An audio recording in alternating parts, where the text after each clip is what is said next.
Quando nós falamos do sacerdócio eterno segundo a ordem de Melquisedeque, nós estamos falando a respeito de uma ordem superior, a respeito da nossa conexão com o nosso Deus.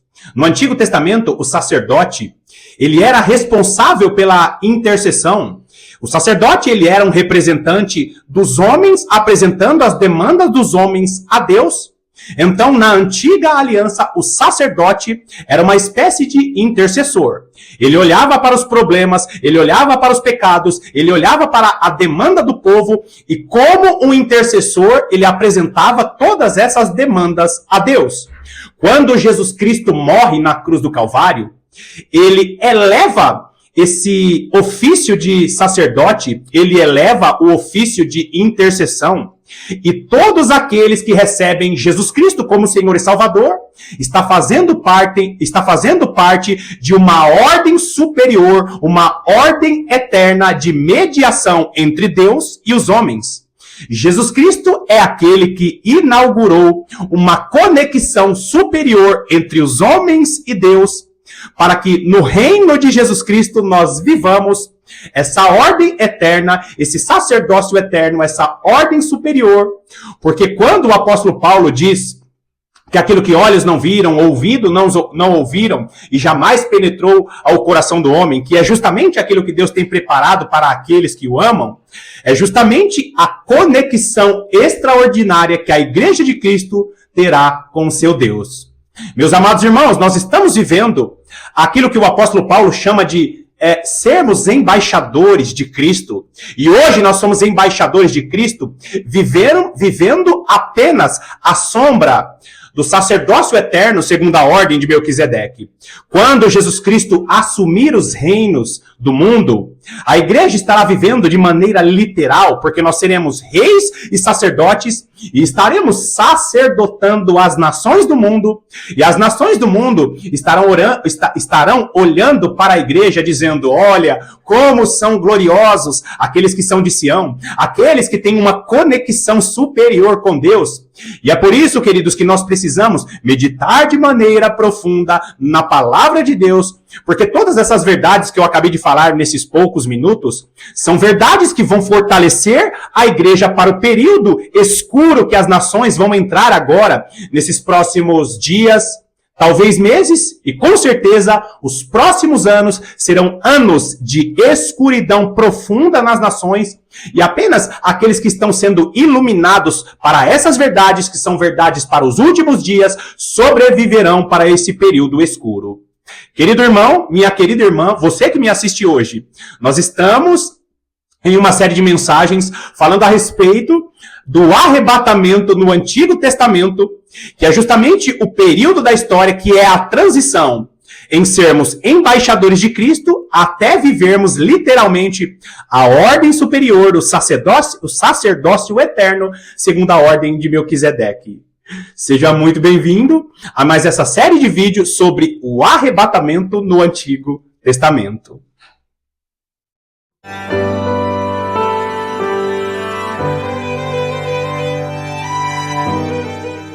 Eu sei que para muitas pessoas, os assuntos que eu abordei na introdução do vídeo não têm ligação, mas nós precisamos entender que todas as revelações reveladas ao apóstolo Paulo, ao apóstolo João no Apocalipse, nós precisamos entender que eles sempre tiveram como base o Antigo Testamento. Ou seja, não existe revelação para os últimos dias sem a conexão com o Antigo Testamento. A grande verdade é que o Antigo Testamento, muitas dessas revelações estavam escondidas como sombra. Então nós vamos ver a revelação do arrebatamento, a revelação da ressurreição dos mortos, a revelação do reino de Cristo de maneira literal aqui nessa terra. No Antigo Testamento, todas essas revelações eram como sombra. Agora, se você não entender as revelações que o Senhor colocou, que o Senhor deixou no Novo Testamento, certamente você não será um cristão forte nos últimos dias. Queridos irmãos, essas revelações não são revelações apenas para seminário teológico. Essas revelações não são revelações apenas para aqueles que são pastores, para aqueles que são teólogos. Todas essas revelações são revelações profundas que são alimentos necessários para a igreja sobreviver nos últimos dias.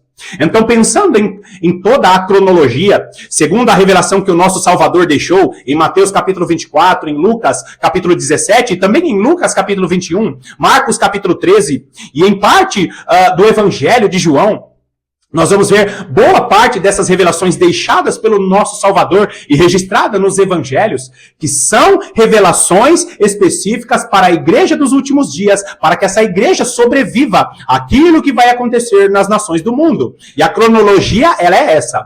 O nosso Senhor falou a respeito de que primeiro viria o princípio das dores, e eu particularmente acho que nós já estamos vivendo o princípio das dores.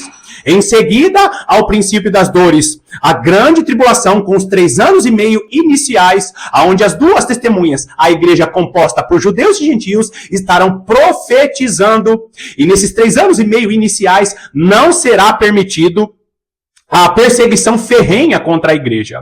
A igreja estará profetizando, a igreja estará anunciando para as nações que elas estão pecando contra o Senhor. 3 anos e meio iniciais da grande tribulação.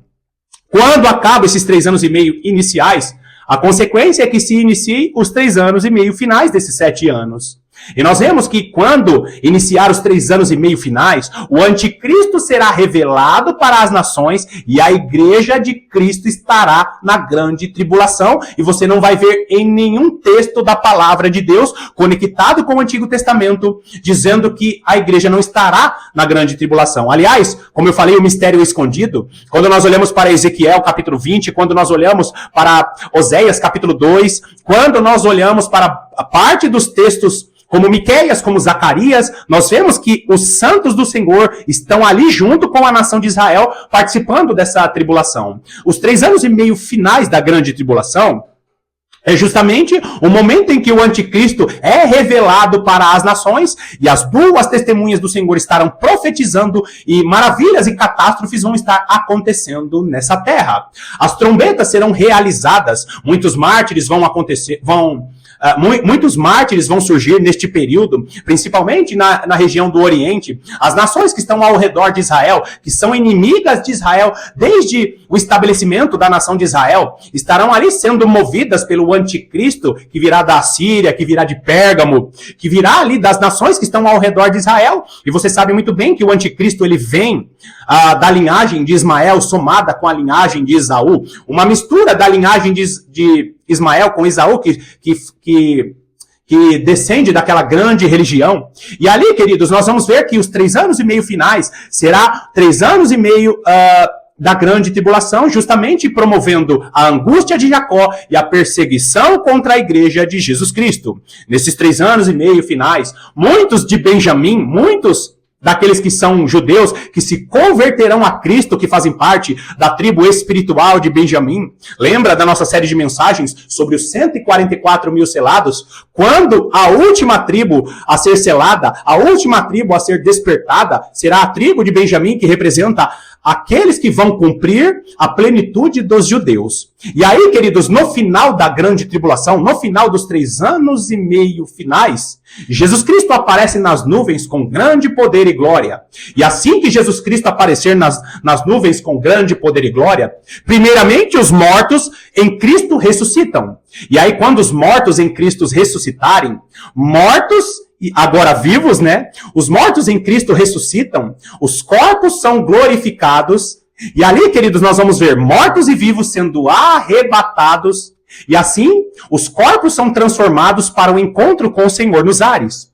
E ali Jesus Cristo encontra com sua noiva na dança de Manaim, no grande cortejo, antes que aconteça o grande casamento. Por que não acontece ainda o grande casamento? Por que a igreja não fica ainda no céu 7 anos nas bodas do Cordeiro? Porque existe uma guerra. E não existe casamento se tem guerra. Porque Deus, Ele não fere a sua própria lei. Na lei do Senhor está escrito assim, que quando alguém se casa, ele precisa ficar 1 ano cuidando do seu casamento. O jovem ou o homem que casava, ele ficava ali 1 ano sem participar de uma guerra. Por quê? Porque ele tinha que estabelecer sua família, porque ele tinha que conhecer, ele tinha que firmar o seu casamento antes de partir para a guerra. Jesus Cristo, ele não casa imediatamente com a igreja. Por quê, queridos? Porque ainda existe a batalha do Armagedon. Armagedon. Jesus Cristo volta com a igreja glorificada e primeiro acontece a ira de Deus, quando as nações serão reunidas no lagar da ira de Deus e o Senhor pisará as nações no lagar de sua ira. Quando as nações forem pisadas no lagar de sua ira, o profeta vai dizer que o morticínio, que o sangue será tamanho, que esse sangue subirá até os freios dos cavalos, de tanto que será o morticínio neste período. Jesus Cristo, que veio primeiramente como cordeiro manso, como mudo, para o abatedouro. Jesus Cristo, que era o cordeiro, que foi ali imolado na cruz do Calvário, agora ele vem como o leão da tribo de Judá, pisando as nações no lagar de sua ira. E nós vemos que quando acabar a batalha do Armagedon, literalmente as nações estarão promovendo uma limpeza sobre essa terra. Por quê, queridos? Porque as nações promoverão essa limpeza porque Jesus Cristo reinará sobre as nações. E aí sim começará as bodas do Cordeiro, o início do reino milenar, onde Cristo estará reinando com sua igreja, cumprindo o sacerdócio eterno segundo a ordem de Melquisedeque. Somente os reis e sacerdotes, reis sobre as nações, sacerdotes que estarão ali na conexão da terra com os céus do Senhor. Jesus Cristo será rei de toda a terra, e o nosso Deus estará reinando lá nos céus. Então, nós entendemos que Jesus Cristo hoje não está no trono de sua glória, mas ele estará no trono de sua glória, porque convém que ele reine por 1000 anos, até que coloque o último inimigo debaixo dos seus pés. E a Bíblia vai dizer que o último inimigo a ser vencido é a morte. E quando que a morte ela é vencida? Somente no final dos 1000 anos. Jesus Cristo reina com a igreja já glorificada, a igreja como reis e sacerdotes do Senhor estarão sacerdotando as nações. Durante 1000 anos, as nações vão estar caminhando sobre essa terra, serão conduzidas para buscar a Deus, para buscar a Jesus Cristo em Jerusalém. A nação que não estiver buscando a Deus será castigada. Nós vemos Zacarias no capítulo 8, nós vemos Zacarias no capítulo 14, nós vemos o profeta Miqueias, nós vemos parte do profeta Malaquias, o profeta Sofonias dizendo que as nações estarão aqui sobre esta terra. E aqueles que estiverem buscando ao Senhor em Jerusalém serão abençoados pelas bênçãos de um reino de paz e de justiça. Nós vemos que aqueles que não forem a Jerusalém buscar ao Senhor Deus, não buscarem Jesus Cristo em Jerusalém, esses serão amaldiçoados. E aqueles que forem amaldiçoados entre as nações, não a igreja, esses que forem amaldiçoados poderão sofrer com as pragas e com enfermidades. A maioridade das nações será de 100 anos. E aquele que pecar aos 100 anos, esse sofrerá ali com os danos. Nós vemos que existirão muitos idosos no reino milenar. E a Bíblia vai dizer que entre as nações, a idade do povo de Deus será como os dias da árvore. Queridos irmãos, será um reino milenar, será um reino de justiça e de paz, onde a igreja não casará nem se dará em casamento, porque serão reis e sacerdotes, serão como anjos. As nações estarão vivendo aqui nessa terra. E nós vemos que as nações buscarão ao Senhor em Jerusalém, e as nações pecarão, e as nações morrerão. Tudo isso que eu estou falando para você aqui está na palavra de Deus.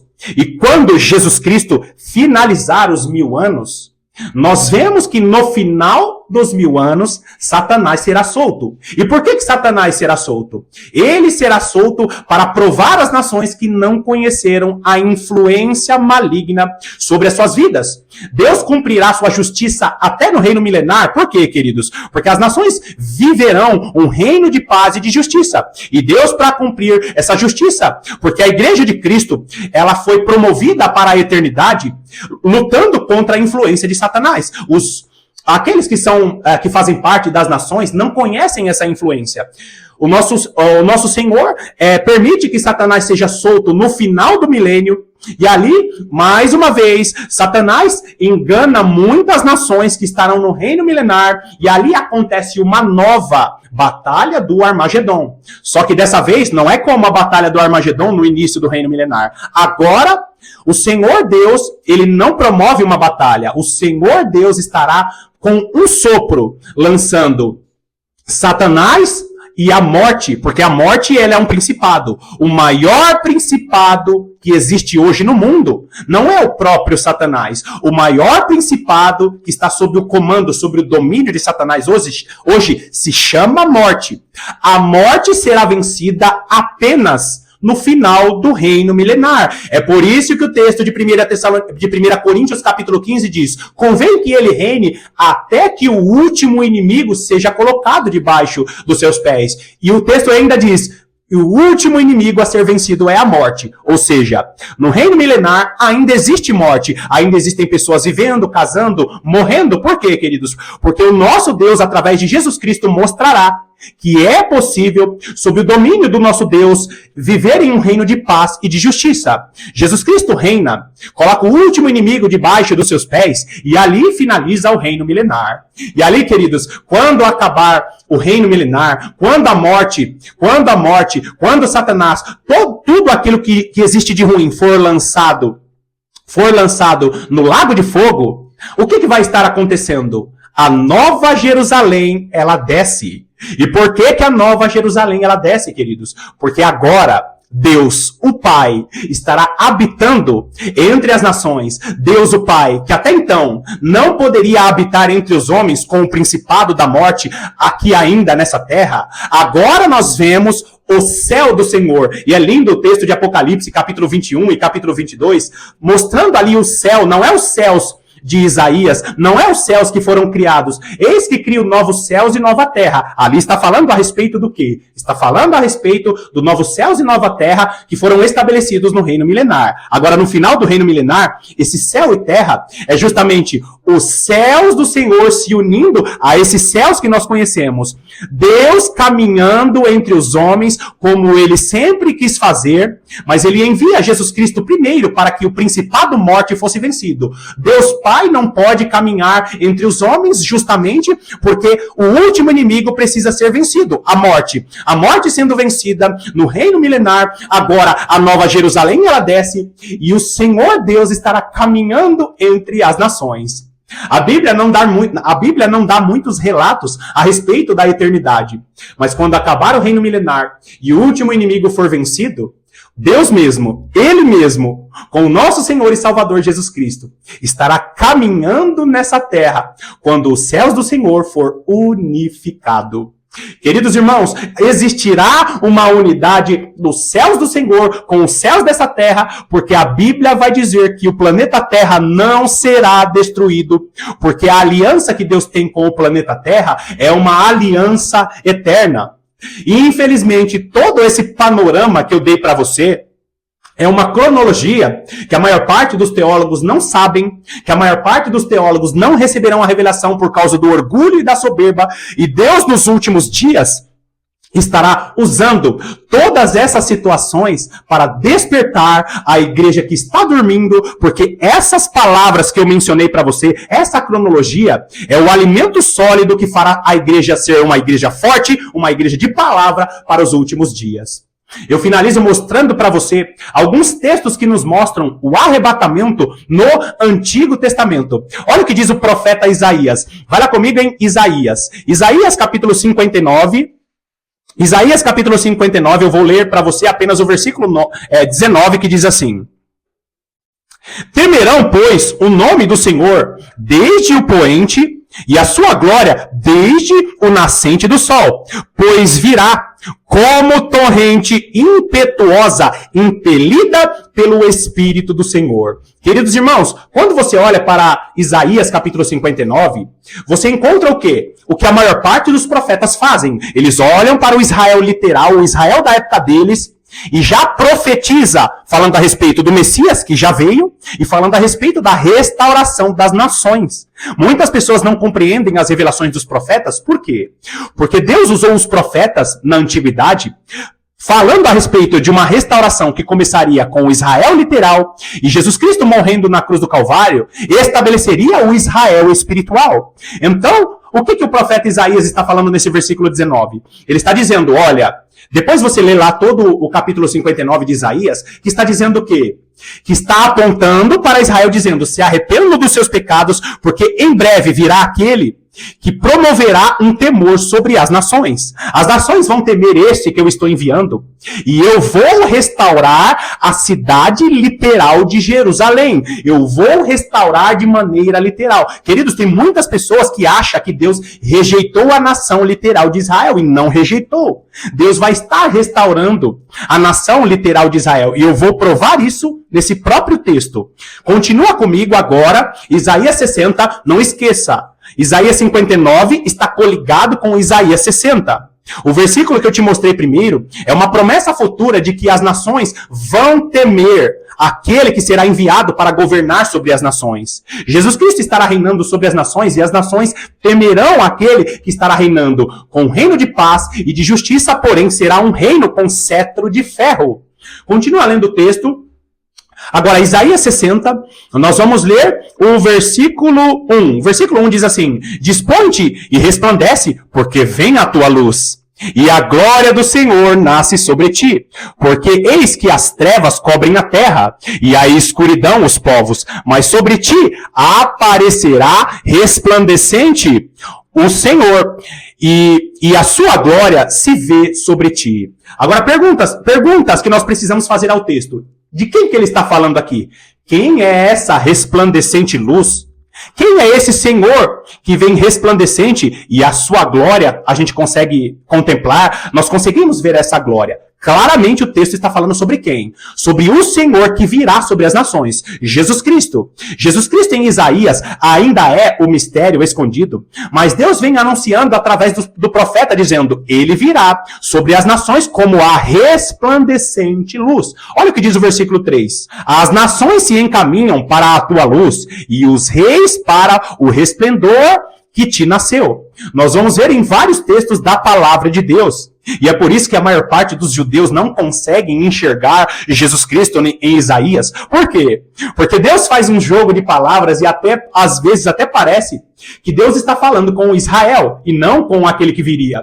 Prova disso é o Salmos capítulo 53. E o Salmos capítulo 53 está falando com o servo sofredor. E em determinados momentos parece que esse servo sofredor é a nação de Israel. Aqui em Isaías capítulo 59 e Isaías 60 está tratando da mesma maneira. Só que olha só que lindo. E eu mostro para você agora como Deus ele tem planos para restaurar Jerusalém. E queridos, muitas pessoas pensam que a nova Jerusalém, ela descerá antes, que a nova Jerusalém descerá antes do reino milenar. Muitas pessoas pensam que Jesus Cristo virá trazendo a nova Jerusalém, só que primeiro precisa acontecer a restauração da Jerusalém terrena, da Jerusalém que hoje é escrava. Agora, presta bastante atenção, porque esse versículo 3 está dizendo o quê? Que virá aquele que é a resplandecente luz. Virá aquele sobre as nações, aqueles que os reis da terra servirão. E acontecerá de maneira literal, só que quando você lê Isaías capítulo 60, você vê que é uma glória gradativa, porque antes de ele reinar sobre as nações, ele estará promovendo restauração. E olha que lindo o versículo 8. O versículo 8 mostra algo extraordinário. Versículo 8 diz: Quem são estes que vêm voando como nuvens e como pombas ao seu pombal? Peraí. Ele está falando sobre aquele Senhor que virá, só que tem alguns vindo com ele como pombas. E você vem me dizer que não existe arrebatamento? Não existe arrebatamento sendo mencionado no Antigo Testamento? Obviamente que esse não é um texto falando diretamente de arrebatamento. Só que se você assistiu aos vídeos anteriores, você percebeu que quando acontece a vinda de Jesus e a ressurreição dos mortos, o encontro com o Senhor nos ares, Jesus volta com a igreja. Jesus volta com a igreja. E as nações vão estar vendo Jesus vindo com poder e grande glória, e a igreja vindo com ele. O que é isso? Isaías, ele profetiza e ele tem a visão de o Senhor vindo e alguns seres, vamos dizer assim, vindo com ele. E ele diz: quem são esses vindo voando como nuvens. Quem são esses como pombas ao seu pombal? Claramente uma referência. E eu quero deixar outra referência aqui para você conectar com esse texto, que está em Zacarias capítulo 14, especificamente no versículo 5. Por quê? Porque essa é a ligação. Zacarias, assim como Isaías nesse texto, está tratando sobre o Senhor vindo para restaurar as nações e os santos vindo com ele. Só que aqui Isaías, no versículo 8, ele está com uma visão um pouco que meio embaçada. Quem são esses que está vindo com o Senhor no momento da restauração? E olha o versículo 15 mostrando o quê? A restauração do Israel literal. Versículo 15 diz: de abandonada e odiada que eras, de modo que ninguém passava por ti, eu te constituirei glória eterna, regozijo de geração em geração. Olha que lindo isso. Quem que é essa que é abandonada? Está falando sobre a Jerusalém em que o profeta Isaías vivia. É por isso que nós não podemos confundir a Jerusalém que será restaurada no início do reino milenar, na vinda de Jesus, com a nova Jerusalém. E como que eu tenho certeza disso? Esse versículo 15 está dizendo que a nova Jerusalém é abandonada?